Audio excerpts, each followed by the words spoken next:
Aprobamos un decreto por el que de nuevo la Junta de Extremadura vuelve a establecer una relación de estabilidad con los ayuntamientos para el mantenimiento de los servicios sociales de base de nuestra región. Esto funcionaba siempre por convenio, pero el anterior Gobierno, el del Partido Popular y Monago, decidió quitar la fórmula de convenio para establecerlo con fórmulas de subvención. Entonces nosotros en la oposición dijimos que no,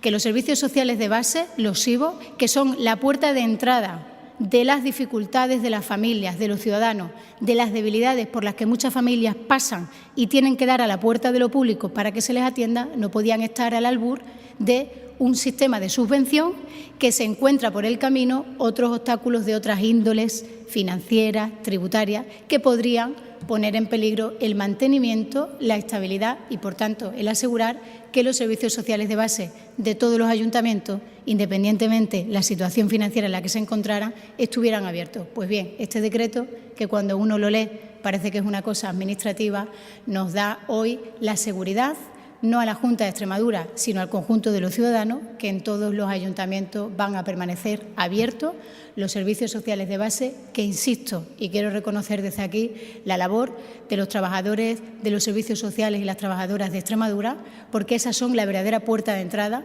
de las dificultades y son la puerta de entrada por la que los políticos luego podemos tomar medidas y tomar acciones cuando una familia da a una puerta de un servicio social de base de un ayuntamiento.